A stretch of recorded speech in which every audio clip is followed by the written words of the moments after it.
Hello and welcome back to Unleashed, the show that explores how to thrive as an independent professional. I'm your host, Will Bachman, and I'm really excited to have Paul Millard back on the show. Paul just came out with a new book, The Pathless Path. Paul, welcome to the show. Thanks, Will. Excited to be back. I think this is the number one show I've been on most times. Well, it's great to have you back. And listeners, we'll put links in the show notes for Paul's previous two appearances here on the show. So, Paul, before we jump into the book, bring us a little bit up to speed. You've been, I think of you as one of my global nomad friends. I think you were in Taiwan and maybe some other places. Tell us a little bit about where you've been recently and where you are, where we find you today. Yeah, so I'm back in the U.S. in Austin now. Never lived here before. Just moved here a few weeks ago. Just trying it out with my wife, see if we like it. But we've been living more or less nomadic for the last 4 years. Taiwan, Mexico, Spain, Indonesia, Thailand, and now back in the U.S. But yeah, throughout that time, been working on a number of different things, been writing consistently, which has led to my book we'll dive into, done some online courses, and also been doing freelance consulting throughout all that. Fantastic. So tell us about the book. So I've about halfway through, really enjoying it. What give us kind of the key message?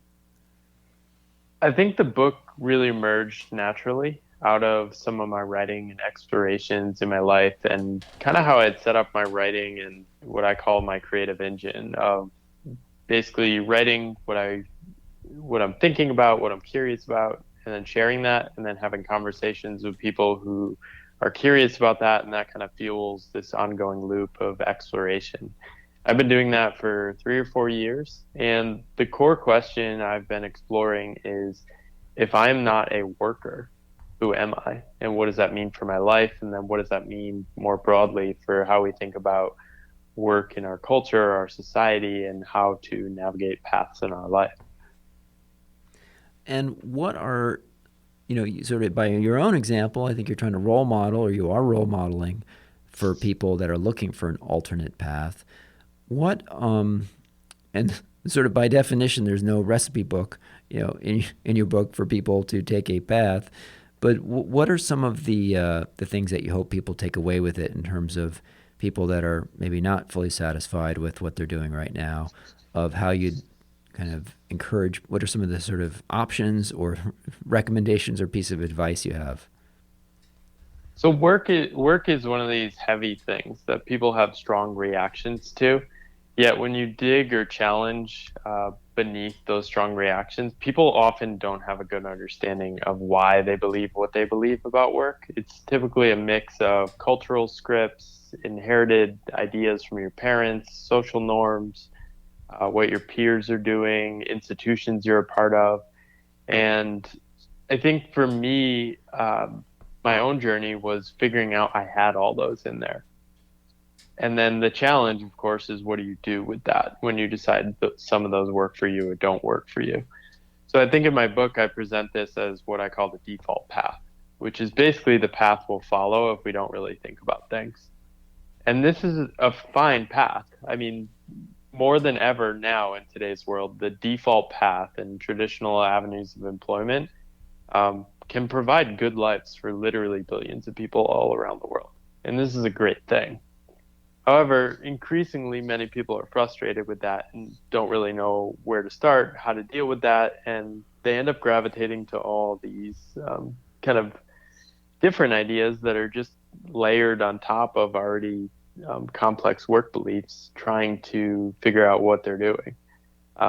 So that's where I kind of present this pathless path idea, which is there is no map, but if you are willing to wander into the unknown and uncertain path, what does it feel like? What are some models I've used to help make sense of my journey, and how might somebody apply those to their own life?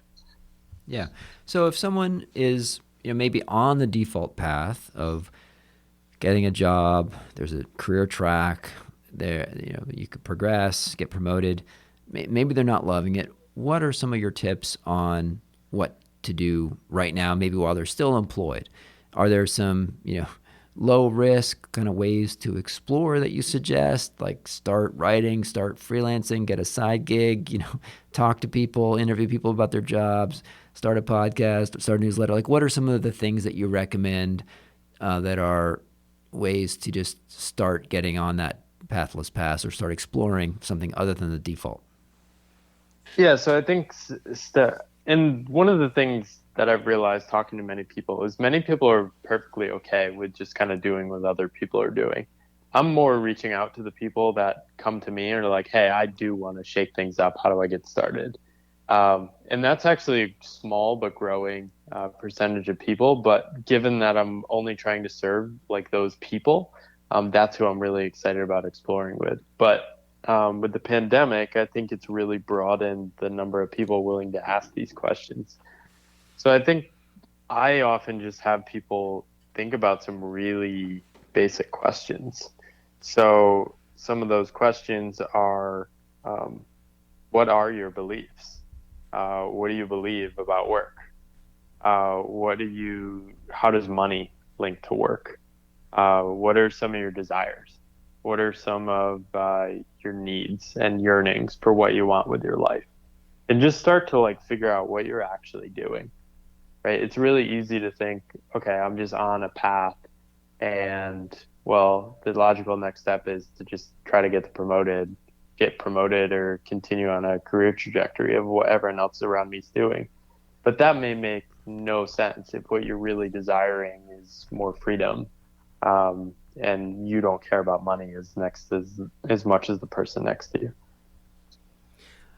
So, and what are some of those, when you ask that, kind of like, what are your beliefs? Are there kind of a handful of typical responses you get? Or, walk me through sort of what is the sort of multiple choice that you're hearing from people?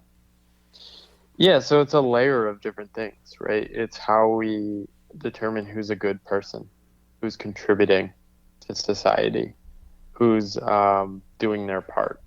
Um, so what is work, right? Work, people have a really hard time. People think they have an answer to this, but then they start answering and say, oh, wow, this is actually pretty complex. Work is like, um, people might realize that they define it as, oh, it's having a job and showing up every week, or it's working hard, doing your best, or it's helping other people, and really untangling what's behind those beliefs of like what work really is. What I found is a very personal definition. I mean, when I ask you what is work, what do you think of? Yeah, well, for me, I think of the quote by I think it's J.P. Lax, "The Master in the Art of Living," and I can't quote it exactly, but it's something like, the master in the art of living makes no distinction between his work and his play, his education and his recreation, and to him, he is always doing both. Right? Sometimes misattributed as a Buddhist saying, or sometimes misattributed for some random reason to James Michener.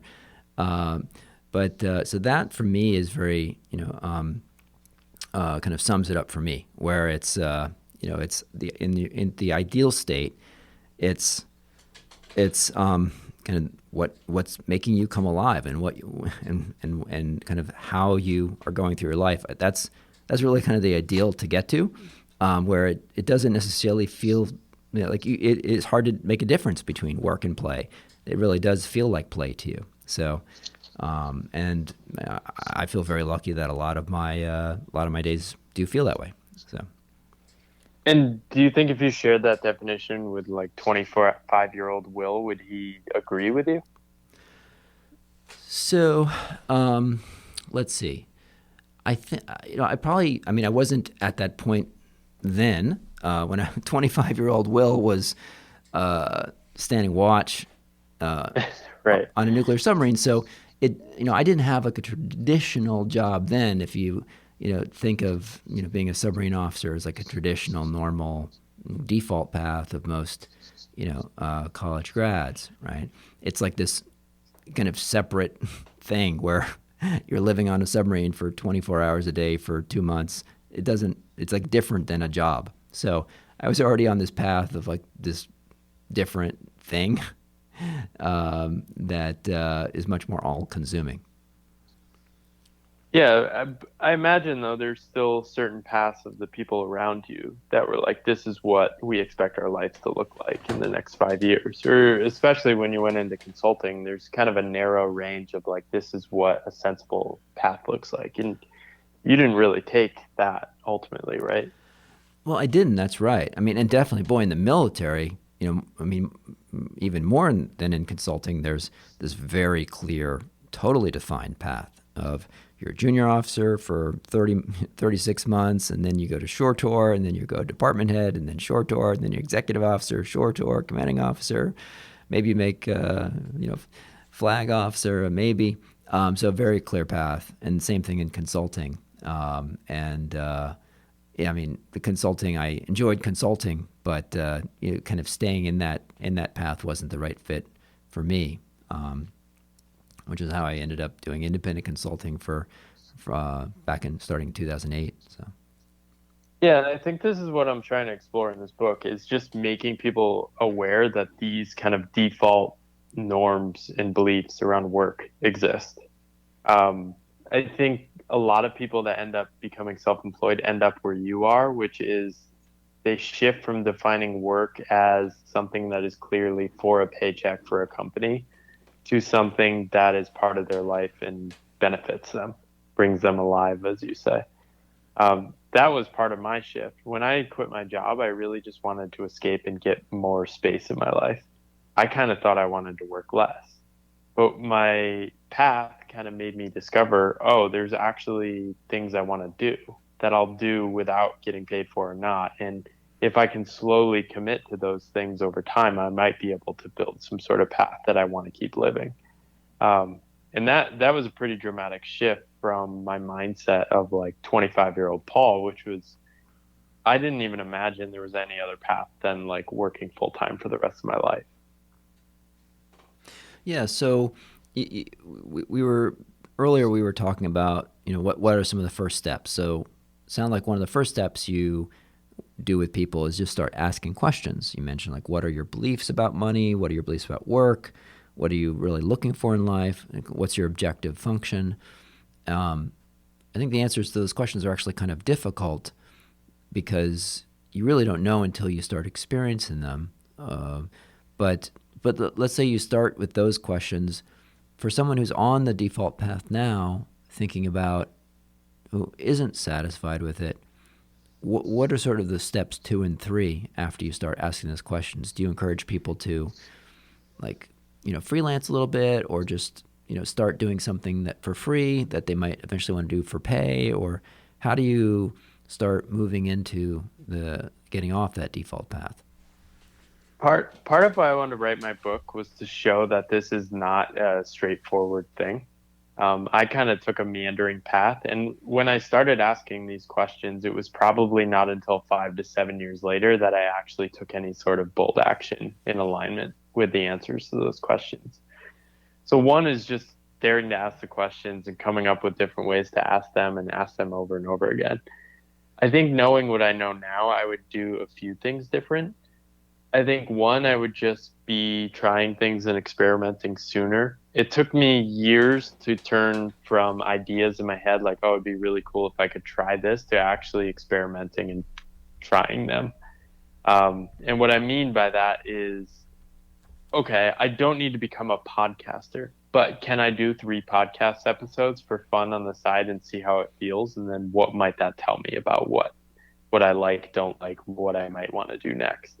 And I started doing that about 2 years before I left, but I really had a 2 to 3 year gap before that where I just had all these ideas in my head and it was just kind of building up. So one is like lowering the friction what at any cost possible, to start doing those small little experiments. And it's easier than ever now with all the tools and things we have online now. And then two, I think, is find other people who are asking those questions. And this is something I did not do even until I quit my job. Um, I think I had maybe one conversation with you. I had talked to a couple other freelance consultants, but I really had no sense of what I was getting into in terms of self employment. I wish I had been surrounded by more entrepreneurs and just different types of people. I probably could have traveled more, tried to integrate into different communities more, just to expose myself to different ways of thinking about life and my path. So those are probably the two biggest things I would say is like find spaces to experiment, find other people asking interesting questions or trying different things. And then three is like be patient because this is not an all or nothing thing. You're basically going to do small experiments over a long time and then build up kind of insights and ideas of what to do next. Yeah, share. You've done a whole range of experiments. You've got some courses that you've launched. Some of them have done really well. You've been writing. You've got a podcast. Tell us a bit about some of your experiments. Yeah, so I think I have a natural impulse to like help people. I get a kick out of it. I was always somebody that helped people with careers. I would help people with resumes in colleges, and then I broke into consulting from like a non-traditional background and helped people do that as well, and got pretty good at helping people navigate careers, interviews, resumes, all that. So in 2015, about 2 years before I quit, I started just doing experiments. And I think that was born out of that frustration. And I finally just started taking action on it and see how I felt. It was terrifying. And I felt like such a weirdo for doing these things because in the corporate world, you're kind of taught like, ah, you're not supposed to like stand out. You need to like reach a certain level before you can start doing things on your own. You shouldn't publish your own thoughts. Of course, this is shifting, but it's still there. So I created this online course for resumes, basically for friends, because I didn't want to keep helping people with resumes. But I also just thought it'd be cool to experiment. Um, I had like this pipe dream of, oh, maybe this will go viral on Udemy and I'll make a ton of money.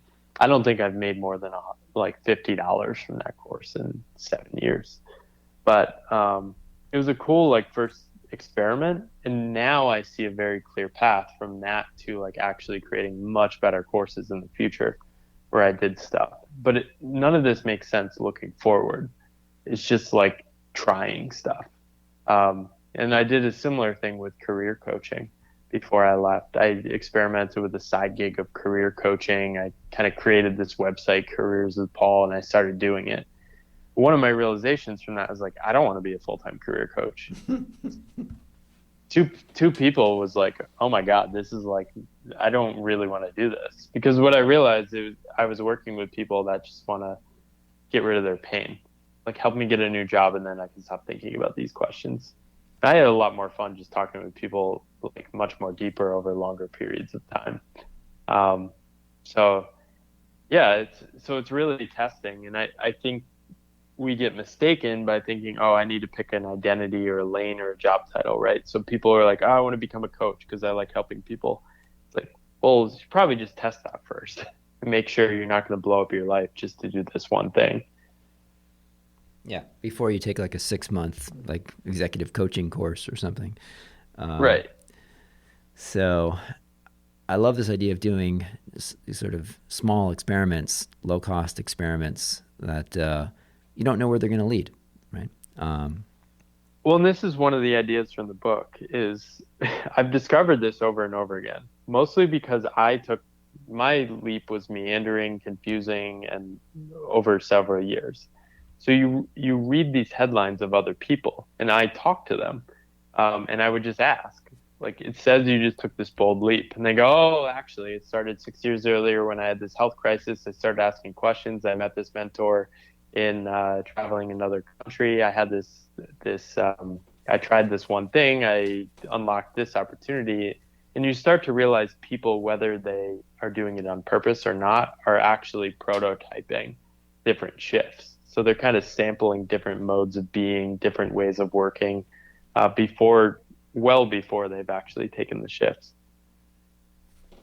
yeah, you've tell us a little bit about your curiosity conversations and what those have opened up for you. Yeah, so that's really been the superpower of my writing. So in 2016 or 17, I started, I think it was 2016, I was writing on LinkedIn and I had somebody reach out to one of my articles in New York, and he just said, "Hey, I'm super curious about the same questions you're asking." We met up, and it was like an instant friendship because he shared the same curiosities. I love connecting with people and making friends around ideas. So I was like, oh my God, I will want more of this. So I basically always had a link on my website that said, if you want to chat with me about anything, no agenda, just book a call. I'm open every week. I do this every Wednesday now still. And people just book a call, except they're basically helping me because one, I get to connect with interesting and thoughtful people, but they're often just asking me questions about what I think. And those answers I come up with are often like, oh, that's actually pretty interesting. I should write about this. Or they'll say, you have to write about this.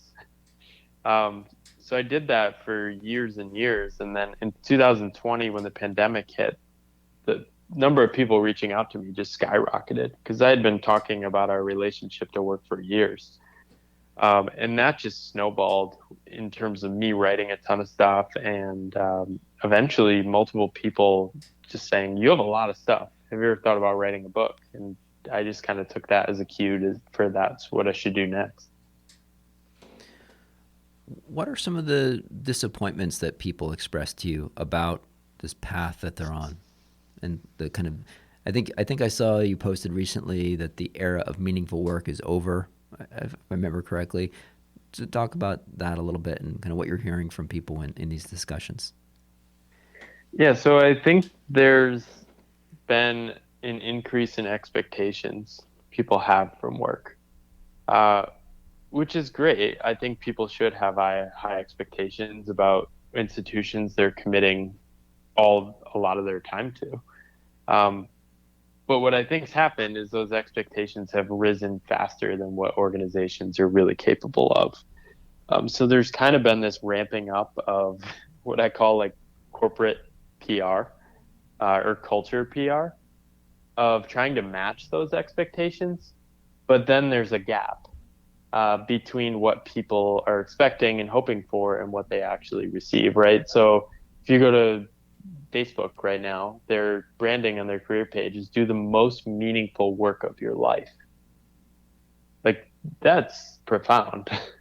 From what I know of people working at Facebook, they're all like, yeah, I don't really work. We kind of automate our ads and we make a ton of money and we don't really know what we're focused on. We came up with this VR thing to kind of focus on. So there's a definite gap there. Um, but every company in America is now saying this on their career pages, which they weren't 10 years ago. And I think people are just frustrated, right? Because they've been trying to find their dream job. I was doing this before I quit my job.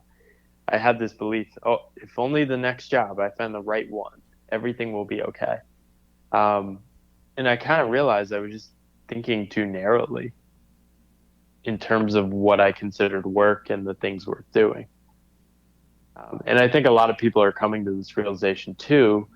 They're sitting at home in their kitchen working, and their kids are running around, and they're thinking, okay, maybe it isn't about a dream job. Maybe it's just about like the job where I can fit my life around that. So I think a lot of things are shifting right now, and I don't know what that future story or narrative looks like for people, but I think this era of like our dream job is the prime goal of my career is just it's kind of um, lost faith among a lot of people. Well, maybe it's putting too much expectations on just one aspect of your life. You can't expect that that is going to be kind of the place that you meet your friends, that you meet your significant other, that you become spiritually, aware and satisfied, and also pays your mortgage. It might be a little bit too much to ask all those things of one thing. Well, it's also just hard, right? I mean, there are constraints in organizations. I think one thing I like about being self-employed is I don't have anyone to blame for my circumstances. So I might take a consulting project and I know, okay, this isn't what I'm ultimately passionate about, but this can kind of fund other things I'm doing in my life. I think one thing I didn't have the option to do when I was employed full time is you kind of have to do things you don't want to do. And that would just frustrate me and zap so much of my energy. Um, but at least now I can kind of just more clear-eyed go into that and say, okay, I'm going to do that such that I can carve out this space to work on this meaningful thing for me. And the meaningful thing for me has really been my writing. I think maybe if I added up all the earnings from like my writing, it's probably been less than $3,000 over 5 years, but it's been the force that's really kept me alive and energized in my journey. Yeah, I take your point about the independent consulting. If you're think of yourself as your own entity, and it does feel different than if you're an employee. Whereas if you're an employee, it's like you kind of you've committed your identity to that one specific employer and so forth. Whereas I found that it was much more motivating as an independent consultant serving a client than when I was at a large consulting firm, even doing very similar work. Because if you're an independent consultant, you've sold the work yourself, you've kind of personally committed to doing it, even if it's not like a client that you're like super in love with, you feel more of a personal commitment to to getting the work done Right. and to that relationship, and there's like a broader meaning to it, whereas you understand how this fits into helping that client achieve their goals and their objectives at the company, as opposed to just, oh, I'm just a cog doing this PowerPoint page and this is kind of pointless. So I think that switch I'm seeing more people make to the independent world, where you feel more in control of your destiny. Yeah, and I think it's about making the trade-offs clear. I think one thing when you're working full time is you can't actually lower the amount of hours you're working. So you've kind of sold a bundle of your time and attention to work on stuff, even if there's nothing to do. Whereas when you're working on your own, you can make more clear trade-offs and actually decide to make less money or work less and then focus on other aspects of your life. And you can kind of start experimenting a little more in terms of what are the pieces I want to build together. And you can do this. I've talked to and helped a lot of people in full time traditional paths as well. And these are some of the most excited people I talk to, actually, because they'll do things like small experiments and realize, oh, I can actually just drop the ball on this social committee I'm part of that I'm spending all this time on and spend more time on deep work on the thing I really care about. And it makes my life a lot more enjoyable to keep going on. Yeah, you mentioned the bundling aspect there. I think there's something about that structure of the bundle and the payment. So even if it's exactly the same dollars, let's just to keep the math simple, someone who's making $250,000 a year, if that's your salary, people almost kind of, you sort of almost get used to that and accustomed to Right. it. And then any work that you're being asked to do feels like this imposition. Whereas if you're getting paid, because it's such a big number, it's like it's hard to get your head around $250,000. Whereas if you're getting paid $1,000 per day, then you wake up that morning and says, okay, how am I going to deliver at least $1,000 of value to this client today? Like, holy smokes, I'm getting paid $1,000 for what I'm going to do today. I better make it, worthwhile, right? And deliver so that I can get hired the next time for the next project. It just kind of change. I mean, I think even just changing it from an annual salary to a daily rate kind of changes your relationship to the work. And for me, a way that was positive, because it feels like you need to deliver that day, as opposed to just, oh, well, I'm just, any work is an imposition versus, because it's such a long-term thing. Yeah. Yeah, I think the thing with the default path too for me was that I didn't realize this until I left. I was kind of so just stuck in a ongoing, never-ending story that I didn't feel like I could ever take a break from or pause. So you're just constantly busy and you're always thinking in the future. What is the next step? What is the next job after this? How am I thinking about how what I'm currently doing fits into the narrative of my career? And I think working on my own was a way for me to basically remove all that. Because when you are on your own, especially as an independent consultant, uh, nobody really knows what you're up to, what your promotion is, what you're doing.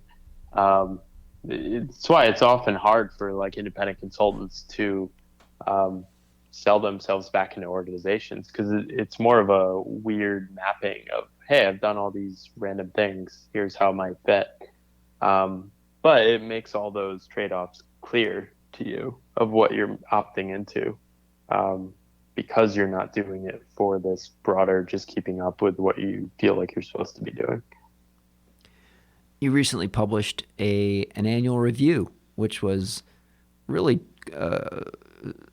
quite, I mean, very transparent, right? You lay out your financials, how much you earned last year in 2021, breaking it down by, stream of revenue and so forth. Tell me a little bit about what it feels like to give that level of transparency to the world and kind of the reactions you've got from it and why you did that. I think most people find it helpful. I think one of the things I want to do is just take some of the BS around like quitting your job and becoming a millionaire. There's so many um, easy like roadmaps out there that are like, hey, quit your job and you can make $100,000 building online courses. What does that actually look like? What does the actual income look like? What does it look like after costs and other things you're spending on and web hosting and all that? And how much are you actually making from freelancing? So people can, I want people to think I'm like honestly communicating when I talk about here's what I'm learning about work and the trade-offs. I want them to see like, okay, how is he actually making money? How is he actually affording this? How is he thinking about money? So I've shared a ton about my money and expenses over the years. It's mostly been very positive. I think people are hungry for it because they don't really know what people make and how much people are doing. I think people have been surprised at how little I was making. For some reason, because I used to work in strategy consultant, people are assuming I have like millions of dollars in the bank and are making like hundreds of thousands of dollars a year. So people will say to me like, "Well, you used to work at McKinsey, so you're probably making like $300,000-400,000 a year now." And it's like, well, not really. I mean, I made like 20 grand there for a couple of years, and this is probably the best year I've done ever, and I'm still only half of what I made when I left. Um, so it gives, I think, a little more credibility to what I'm doing because what I'm more broadly doing is trying to lean into life too and do these things like writing and just spending more time outside and trying to see if I can continue living this more less ambitious but more creative lifestyle. What would you say your objective function is? What are you working to optimize? Um, I want to be doing things I want to be doing every day. I want to have the space to engage in the world in the way I'm excited to. So for me, it's helping people. It's having the space to do creative work like writing, experiments online.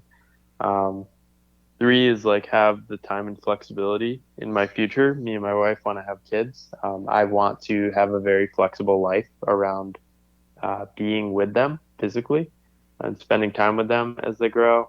So really building in the practice now of actually doing that rather than saying like, oh, money is the primary goal. I need to solve money first and then everything else will figure it out. For me, it's more just like, how do I practice living fully and doing things I want to do now such that it will be easier later? Hmm. Hmm. Yeah. What are you ideally looking for this year? Like, what are some of your big projects? I don't know. I don't really have big projects. I think one thing that's emerged for me around my consulting skills course is I've had increasing number of small and medium-sized consulting firms reach out to me about training, and those conversations keep creeping into a sort of combo version of a corporate cohort-based course I've developed for companies and a consulting thing. So how do you pair teaching skills with a broader question of like what does excellence look like at this consulting firm? There's all these consulting firms that are uh, like boutique firms, and they've hired all sorts of random industry experts, former consultants. And they all come from different backgrounds, and everyone has different techniques and approaches. And these firms are really struggling with, like, I mean, compared to McKinsey, McKinsey's like, you can only do things our way. This is the McKinsey way. We're going to break you down and teach you. These other firms are all just kind of sort of making it up. They're hiring senior people. Everyone has their own ways of doing it. And so I've been focusing a lot of energy there, and there's a lot of emergent opportunities. So I'm still experimenting and creating things to serve those kind of customers and clients. Um, Give us a typical week. Probably any one day of your life, I imagine you might be focused on one thing. But over the course of a week, well, you're doing curiosity conversations on Wednesdays. Like, what's your week look like in terms of how much time are you know going for a walk or exercising or actually doing kind of paid like course creation or I'm just curious to hear kind of how your week or breaks down in terms of your time and your day by day. Yeah, so last week I had two workshops I was holding with companies. I had those on Wednesday and Thursday. So some of the hours in the front of the week were just preparing for those and then running those later in the week. I probably had like 4 or 5 conversations with people just broadly around my work and writing and just different interesting people to talk to. Um, there were a couple sunny days, so I took off in the afternoons and just kind of rode around the town and exploring Austin. Um, I'm hosting a group coaching thing I've been running for a while, so that's on Mondays. Um, and yeah, if I had to say last week, I probably did like 10 to 15 hours of work. Um, I did probably 5 hours of like calls, and then um, yeah, I don't know. That was pretty much it. So most of my weeks are light. I'd say most days I wake up and just kind of do the things I want to do. I have stuff I schedule in now. It's a little more scheduled being in the US and pursuing freelancing a little more. But yeah, I mean, this week, tomorrow afternoon, I have the entire afternoon blocked off for just wandering around the city. Um, and Friday afternoon, I don't have anything planned. I'm meeting up with a friend. So yeah, it's pretty flexible. Also, just doing a bunch of conversations, talking about my book too. I follow you on Twitter and you tweet a lot. Tell me a little bit about how you use Twitter. What's your kind of Twitter philosophy or what you get out of it? Yeah, so Twitter is, I find Twitter very light. It's pretty interesting with social media. I think some people get absorbed and distracted and it kind of drains their energy. I get a kick out of Twitter, just basically using it as a different medium of shaping thoughts and ideas and just putting them out there and seeing what happens. Um, I've kind of created a virtuous loop there as well, where I've probably met 40 people now in person and become really good friends with people I've met through Twitter. So I kind of use Twitter as like, hey, here are my thoughts, my ideas, things I'm curious about, and I just broadcast those. I test different things I might want to write more deeply about too, and then um, basically just I want to make friends, make my life better. Um, so I've just been consistently doing that. I think it was really helpful when I was abroad too, just to connect with more of that like Western entrepreneurial energy as well. But yeah, that's kind of the high level of how I use it. I think people see Twitter as like news and politics, but I purposely block all that. And I'd say most of like who I'm following is other people who are hyper curious, sharing ideas, creating online, self-employed people, and people like that. Are there words that you block? Yeah, I mean I could I could pull it up. It's like I just go down the politics. I use the muted words function. I like mute Biden, Trump, um, Republican, Democrat, pretty much any term that like is taking over the zeitgeist. I mute COVID, I mute vaccine, I mute mask, um, I mute things like Rogan, anything that's like taking over the news feed that is just people being angry at each other. Um, I don't find it useful, and I don't have anything to add there either. So. tell us about your current sort of regular or irregular content production. So I think that you have a blog, a newsletter, a podcast, but correct me. What's your schedule and what are your different channels today? And I think you might be doing some YouTube as well, right? Yeah, the last year I've pretty much channeled all my energy into the book. So I've felt like I've sort of been dropping the ball on the other stuff, but I've still been doing my newsletter. I'm excited to re-engage and really go continue to write. Like the book is just a step, it feels like, in a long writing journey. But yeah, I think I'm anchored around a weekly newsletter. And then with the more space, just not working on the book, I want to do more experiments. Like I like the idea of experimenting with video essays on YouTube. I want to experiment with like Reels and TikTok this year. Um, I just love the creative challenge of synthesizing data into different forms and seeing what that what that does. Um, so it's really fun, and I really just try to write about things I'm curious about. And coming up with ideas is not really a challenge now. So it's really just figuring out where to focus and what to do each week. I'm curious, do you track how your different blog posts perform? And if so, like what's been the blog post that's gotten the most views or interest? I don't really look at my analytics on my blog. Um, I'm not. So on my strategy use site, I do write about consulting skills, and I've checked the blogs, but I really haven't checked analytics in like many months. I think of my Boundless blog, I wrote a deep dive around organizational culture and Edgar Schein. For some reason, that hit like number one or number two on Google rankings, and I get like hundreds, it might be like 1,000 plus views every month. Um, so, I mean, that's not like the thing I'm most interested in. It's just the thing that gets the most views. I don't really know what to do with that. Maybe I could turn it into some sort of affiliate thing or something, but um, I'm really optimizing for like curiosity and what I want to keep writing about. I think that's been one of my strengths is just not getting absorbed into like the popular conversations about work and different things like that. So I really just want to like play my own game and not worry too much about the outcomes or traffic or anything like that. How do you feel that the more popular conversation around the great resignation and the future of work is off track or maybe even orthogonal to how you think about things? Um, I think it's too simple.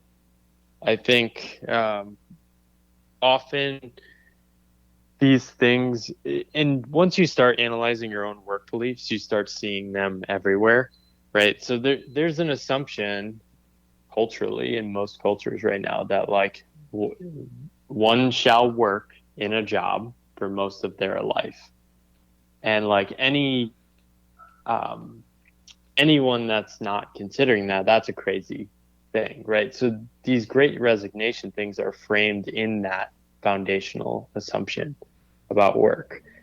And the reality is, like, there are a wide range of how people structure their lives and work and live, right? If you look at globally, I think 26% of the global adult population is in payroll type jobs where they get like a regular salary. Um, so it's kind of this mismatch between how the world works and what's actually happening. So I think that's where it's like I look at these takes on like the Great Resignation. It's not even wrong because it's not starting on in a like a set of foundations I'd even agree upon, right? So are there different things happening in different industries for different reasons? Of course. But if you look at like professional quit rates, those quit rates are not really out of line with a strong economy. Yeah. They're pretty in line with what you'd expect. Yeah, in fact, Um, I think most of it is not people just resigning because they want to stay home and, right. most of them are just people taking a new job, right? So they're mostly just job changers. Yeah, I do. I do think there is something foundational happening with like people lose. we've basically shifted from an industrial economy to a technology economy. This is the biggest transformation that we don't really have a way of grappling with. It just kind of appeared before our eyes. I imagine in your circle of friends, you've had a lot of people go from like Fortune 500 companies to big tech companies in the past 10 years. Some, yeah, some. I mean, certainly Facebook, Google, Amazon, And people. it, and even if they're not, their companies are kind of embracing technology, right? So Sure. like if you look at the 2008 Fortune 500 by like market caps, the market caps are like 100 billion, 200 billion. Now the biggest companies are all tech firms and they're all over $1 trillion, if not 2 or 3 trillion. So we've completely reshaped like the economy. It's turned into this like power law economy of like these superstar firms and superstar employees out earning to dramatic degrees at the far end. Um, and what that's really done uh, is like those industrial scripts of like put your head down and trust the system and stay at a job don't really make sense anymore. Um, and people are just starting to question those. Yeah. So, Paul, we will include a link in the show notes for the Pathless Path. And if folks want to follow up with you, sign up for your newsletter, track you, where's the best place to go online to find out what you're up to and maybe to book a conversation with you? Think-boundless.com is the best way to get in touch with me. I wrote my book as an invitation for people to kind of explore and dream with me. I'm still figuring out these things, and my journey is evolving. And if anyone doesn't want to purchase a book but would love to read it, just email me too, and I'm happy to gift it to people. That is very generous. Paul, thanks for joining today. It's a great conversation. Enjoy the weather in Austin. I think you said they're going to get a snow day, a nice sunny day, and then a snow day right after. So, Exactly. Yeah, all it's right, wild out here. all right. Great catching up again. Thank you, Paul. All right. Bye, Will.